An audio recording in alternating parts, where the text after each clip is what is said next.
You know those first few weeks at a new job? Yeah, they are absolutely make or break. And honestly, a lot of companies are breaking them.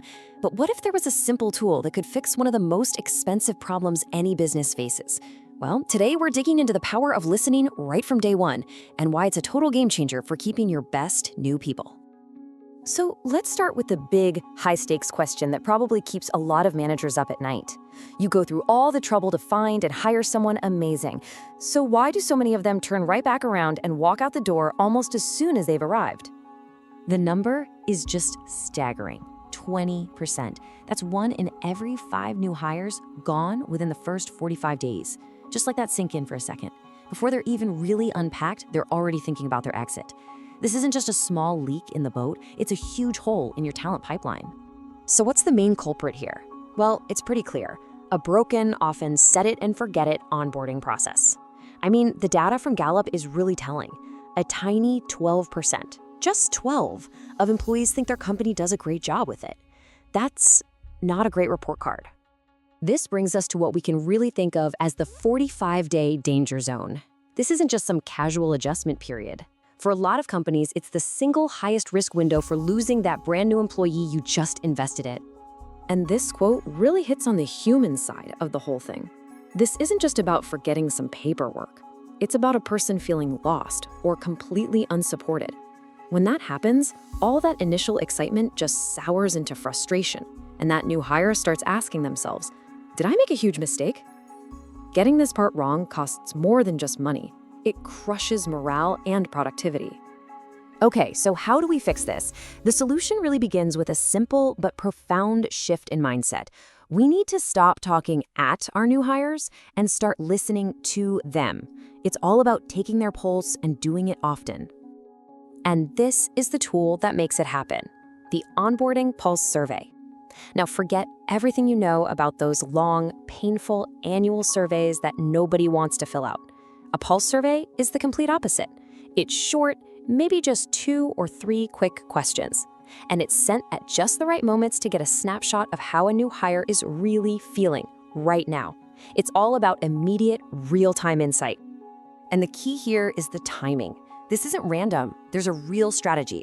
You can see here, in week 1, you're asking about first impressions and getting set up. By day 30, it's about, hey, is your role clear? Do you have what you need? Then at day 90, you're checking in on their confidence and long-term fit. Each check-in is perfectly designed for that specific stage of their journey. So let's say you start doing this. You start listening. What happens? Well, the results are kind of incredible. Let's look at some of the hard data on what happens when you just start asking for feedback. The impact is just massive. A study from the Brandon Hall Group found that companies with a strong onboarding process, one that's informed by this kind of feedback, see an 82% improvement in keeping their new hires and a 70% jump in their productivity. I mean, these aren't small tweaks. These are numbers that fundamentally change a business. So let's break down these advantages.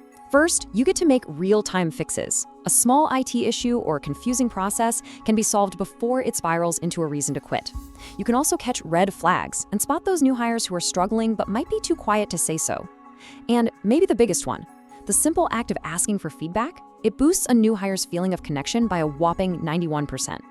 And the benefits just keep rolling in. You help people get up to speed 30% faster just by clearing out the little roadblocks. You empower them by giving them a voice and a sense of ownership right from the get-go.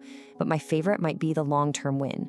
You're collecting real data to make the entire process better for every single person you hire from now on. Okay, this all sounds great in theory, right? But how do you actually put it into practice? Don't worry, it's not that complicated. Here's a simple, actionable way to get started. It's really just a 4-step playbook. First, plan those key check-in moments, just like we saw in that timeline. Second, and this is important, keep the surveys short and sweet, respect their time.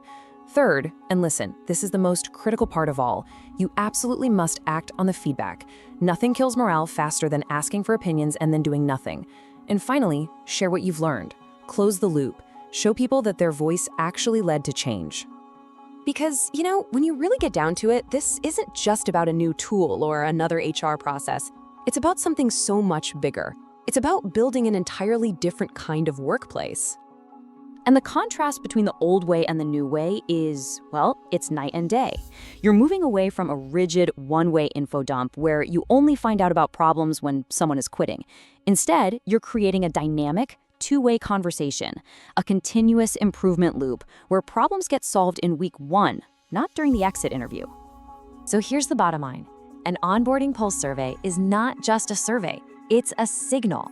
It is the very first thing a new employee experiences that tells them, hey, this is a place where your voice actually matters. It's step 1 in building a healthier, more responsive, and ultimately a more successful company. And that really brings us to the final thought I want to leave you with. The next person you hire, that next new face that walks in on Monday morning, they represent a huge investment and an even bigger opportunity. So the only question left is, are you really ready to listen to them right from the start?